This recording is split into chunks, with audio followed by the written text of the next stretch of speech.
away from what you have done or what you're trying to do now for your children, is that you're just not equipped. And I know God has given you script to go through, but this is what we are here for, to help you with these issues so these men can start to be men. And what happened is, over the years, over the centuries, over the last 150 years, feminism have eroded that portion of masculinity for our young boys, is because now we know that y'all want certain rights, but also when you take things out of context the way God has set it up, that's where the problem begins. Brother Dwight, let's get down with characteristics. Characteristics of a feminized man. Oh my God. Waits rather than initiates. Oh, and what is that word that we use? Passivity. Passivity. That's right. Prefers approval. Yes. Wow. So risk taking. Struggle with decision making. Place is emphasized on feelings. Yes. If women are upset, he shrinks back rather than stepping forward. That's right. Not taking responsibility. That's right. Wow. Let's go down to 1 through 5, sir. Wow. Homeschools and churches are being run by women. There's no male leadership. Wow. A man that is bathed in the word of women, yes, you get a feminized man. That's correct. Easier to relate to mom. Yes. Turn to women for nurturing. Yes. Instead of men. Yes. Men are trapped between two genders. All right, let's go to C. Men are being driven. Yes. By suppressed pain. That's it. From their past, which invokes powerful negative influence over their lives today. What does that mean to you, brother, about what you just read? That's some powerful stuff that you just read. Basically, I'm going to speak for myself too. Go ahead, brother, that's fine. As I was growing up, or my adolescence, again, you all know I was abused by my mother, my father, on different levels, so I suppressed that pain in, and it driven me to the streets because I wanted a way out. Yes. I can't deal with it. I wanted a way out. So I've seen how our gangs initiated, how they stayed outside, how they connected, how they protected one another. And I said, well, I don't want to continue to get hurt no more. So I said, well, I'm gonna go out here. So I started hanging with them and things like that. So the thing it leads up to, I probably was showing the signs then, or I probably was doing then. But as time went on, while me being in the gang, it driven me more to take my anger out in the street on other opposite gang members than just being to talk with it. So that past hurt driven me, that pain that I was holding in. I didn't talk to them about it, but they understood me, because I'm sure 9 and 10 they was the one saying something from the same thing. They was hurting with their pain as well too. So that driven me, that made me more violent, more angry, wasn't able to communicate with females, had commitment issues, didn't want to settle down, insecurity. So it driven me to a lot of that pain, that suppressed pain driven me to do a lot of things, and that was something that happened in my past. But that, like we talked about in many times here in our meetings, that past, that traumatic thing don't go away. You put a Band-Aid on it, and sometimes we never deal with those issues. And then it comes out in violence. Something can bring that back to our remembrance, or a situation, and then we explode. It goes back to one of the brothers who brought, I'm not going to say his name because I ain't get permission. You know what I'm talking about? He was here, and he said that he thought he was over his hurt pain with his father. But he said after 50 years, he's 57 years old, that he was never over the hurt. That's right. Never over the hurt. 57 years old, and he thought he was over it, but actually he never was. And I'm glad that we went to that course. I remember that course that we took it, that he had any issue with his father. There you go. There you go. There you go. Absolutely. All right, let's go down to A on the back side, brother. Let's deal with A, and then we're gonna get right into the feminism part, and we're gonna deal with this today. I want to get to that story, and let's get into it. Let's go to the A. Men are being destructive by forces of feminism. That's correct. Wow. So there's a whole world of women that has paralyzed the world of men of them finding themselves in any definition is political incorrect. Yes, that's right. That's right. This is not a good time for guys. Guys are in trouble. Yes. manhood wants an opportunity for achievement, Yes. and that is a problem to be overcome. And that's so true. Wow. That is so true. Let's go to 1, 2, and 3. Any definition of masculinity is opposed by those of the feminine society. That's correct. Wow. Manhood is the progeny of injustice. Yes. Feminism has destructed masculinity. Men are being deceived by image of manhood that often flame out in midlife. That's right. So we talk about images that we see on television. How we as men are perceived, and how the media projects it. They all what they want us to do as men to see is the sex part. That's right. They don't promote us as leaders anymore. They don't do it anymore. It's all about women in the boardroom. Women, you know, I was thinking about this the other day. You know, they want everything that we look at and what was once related to a man, now it's all about women. They've been making women's clothes like they've been making. They take men design clothes, pants, and suits, and put it on women now. They've been doing that for years, since the early 40s and 50s. Why is that? We as men have nothing to be connected to anymore. We are not. That's why we are more feminized now. We may not, quote unquote, be maybe homosexual, but the way the society has changed, the way the enemy has come in, we have been suppressed or being oppressed by the media, and how feminists are taking control, women saying, I want my own rights, I want to be able to do what I want to do, but that ain't how God wanted it to be. And that's what has killed us as a society over the years, because of how it all started with Eve in the garden, right there. All right, let's go down, brother. Let's go over to radical feminism attack on manhood in America. Radical feminism. Wow. Over the years, radical feminism has been attempting to demonize any display of Testosterone. the slightest aggressive behavior is taken to the ultimate extreme and used to portray males as abusers. Yes. Their goal clearly is to amplify maleness, whether feminism, like it or not, boards are designed to display strength and power, Yes. as well as to bind with other males. Yes. This is why so many fatherless boys join gangs. Yes. When I assume some kids truly are hyperactive, I wonder how many boys are being drugged simply for acting like boys. Right.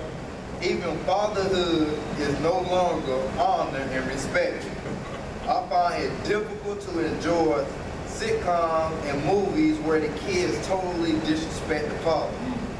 They say whatever they want to him. The message is clear. Yes. Dad is an idiot. That's right. He is a far cry from the classic TV show Father Knows Better. Now, I remember those shows. I remember that show very much in the 60s. Okay, go ahead. To a certain degree, radical feminists have been successful in their quest to weaponify American men. Yes. You see in everything from the way the news stories are covered to national political issues. Yes. We are overly concerned with feelings rather than doing the right thing. There it is. It's a feeling thing. Okay? We don't want to hurt nobody's feelings. Okay? Go ahead, brother. America needs political character and strength who will say no to an entitlement, retribution program, such as counterproductive programs, become law when we are seduced by capitalist political. Yes. These sounding skillful appeals to our lowly natural by playing the Yes. class evil card, Yes. like perfect suckers. We claim. That's right. That's right. Let's get those rich SOBs who have succeeded on the backs of the pool. Yeah, on the poor. Or the poor, sorry. It is also time we say no to oversized society. That's right. Where everything is about feeling and everyone is a bit. That's right. Okay. Let's move on. Let's go down. I want you to read this story, and I want you to listen to this story very much, about a female writer from the Washington Times. She wrote a story about feminism and how it has destroyed masculinity in the world or in our society. Now, this is a woman that's wrote this story, and I want Brother Dwight, matter of fact, I'm going to read the story to you, how feminism and feminists and feminism have destroyed masculine and feminine roles. The story was written by Miss Carol Wright, columnist for the Washington Times.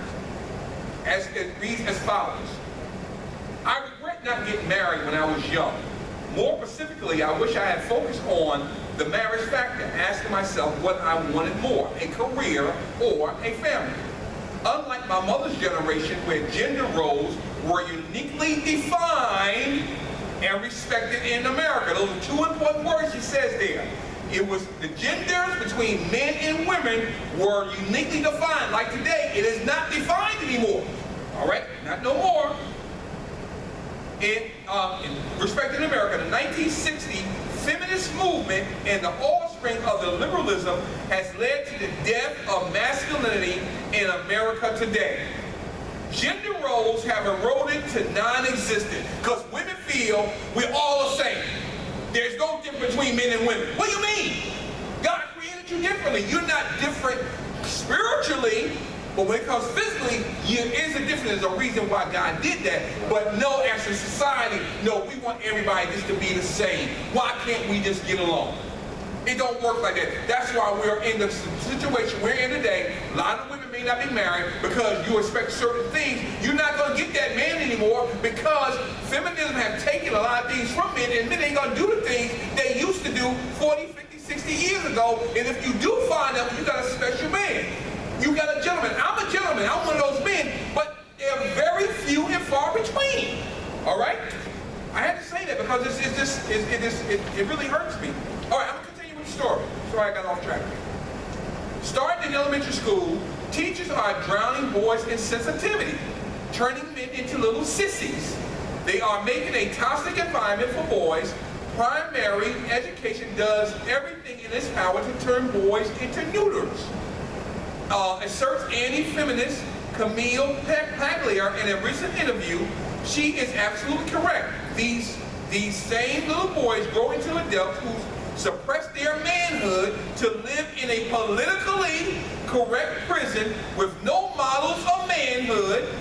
As Paglia, today's modern man is afraid to tell a female colleague she looks pretty because he could be sued for sexual harassment. Oh my God. Man, just as the politically correct crowd has succeeded in turning America into a godless nation where Christians like Duck Dynasty star Phil Robinson are condemned for talking about their beliefs, America is also becoming a manless nation. The 1960 feminist movement founders like Gloria Steinem distorted gender roles to create an industry of lies upon which they could build careers. That's what women have been doing. And demanding what should have required, demanding like equal pay, opportunity, they have given up so much.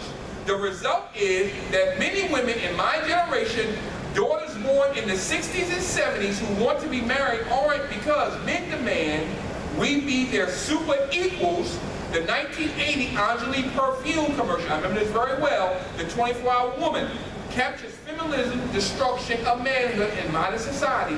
Not only are women expected to bring home the bacon, work a highly successful job, and fry it up in a pan, but also maintain a fit body, keep a clean house, perhaps be a mom, and never let you forget you're a man.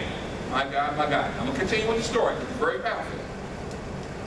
I'm very weary just writing about today's superwoman. My mother wanted me to have more career choices in life than she did as a woman growing up in the 50s and 60s. Yet she certainly didn't want my choices in men to be the casualty of my professional success. I was raised in a traditional household where my mother stayed at home, more of an adult life, raising 3 children, while my dad was the provider. In many ways, I wish I had her life because today's American culture no longer celebrates men and women biological differences. Consequently, romance has been sucked out of dating. So true. And as I've gotten older, dating has become awkward. Our masculine, bereaved society has made men believe they don't have to act like men. That is so true. pay for dates, open car doors, basically act shiverish. You know, woo, a woman. Last year, I dated a man who, after a few months, wanted to make a point of how much money he spent every time he took me to dinner. After giving him the kiss off, once I agreed to a dinner date, reading the menu, he blurted out he will still be looking for a job, so I would have to go split the check with him. This coming from a 40-something man who just retired from the military and was receiving his pension, about to sign an offer letter for a new job. I looked at him speechless, ordered my meal, and split the check. The next day, I texted him saying I can certainly pay for my own meals. There's that feminism coming out. That's not what I go on dates for. Men go off to war, like we talked about earlier, Brother Dwight, defend women and children against harm because they're stronger. They're inherently providers. Women bear children, care for them and their husbands because we are naturally nurturers. It's time for men to man up, women to be feminine again, and America to reject the lies feminism is built upon, abortions and career women. No one can have it all, especially women. You can't be a millionaire CEO and great mom too without sacrificing something. I would happily exchange my career for the options to be barefoot, pregnant tomorrow if I could. What's wrong with that? Women and men need to stop apologizing for our natural instincts. Man, what a powerful commentary, and that is so very true what she said. There is no, that comes from a woman. There is no gender differences nowadays. What happened to it because of feminism and the rights women want, and that has destroyed the fabric of our society. All right, let's briefly, Brother Dwight, while we got a few more minutes, let's deal with, we're going to deal with a few things, and then we're going to deal with what the Bible says about feminism. Let's look at first a little bit on the women's rights movement from 1848 to 1920. We're going to see how it all started. Women's suffrage, also known as women's suffrage, is the right of women to vote and to stand for electoral office. Yes. Limited voting rights were gained by women in Sweden, Ireland, and some Western United States. In the late 19th century, national and international organizations formed to coordinate efforts to gain voting rights, especially the International Women's Suffrage Alliance in 1904, and also working for equal civil rights for women. Yes, okay. Read A and B, sir. The women's suffrage movement actually began in 1848. Yes. When the first women's rights convention was held in Seneca Falls, New York. Seneca Falls, New York. For the next 50 years, women suffrage supporters working to educate the public about the vanity of women suffrage under the leadership of Susan B. Anthony, Elizabeth Cady St. and other women's rights pioneers. Suffrage circulated petitions and lobbied Congress to pass a constitutional amendment to enfranchise women. Yes. At the turn of the century, women reformers in the club movement and in the settlement house movement wanted to pass reform legislation. However, many politicians were unwilling to listen to a disenfranchised group. This, over time, women began to realize that in order to achieve reform, they needed to win the right to vote. Yes. For these reasons, at the turn of the century, the women's suffrage movement became a mass movement. Yes. Okay, we're getting deeper too. In the 20th century, leadership of the suffrage movement passed to two organizations. The Yes. first, the National American Women's Suffrage Association, under the leadership of Carol Chapman, CAC, was a moderate organization. The NAWSA undertook campaigns to enfranchise women to individual states. Yes. And subsequently lobbied. Now, simultaneously, lobby President Wilson. In Congress to pass a woman's suffrage constitution amendment. In the 1910s, NAWSA membership number in the millions. Wow. The second group, the National Women Party, the NWP, under the leadership of Alicia Paul, was a more militant organization. The NWP undertook radical action, including picketing the White House in order to convince Wilson and Congress to pass a women's suffrage amendment. Indeed. Wow. In the 1920s, due to the combined efforts of the NAWSA, and along with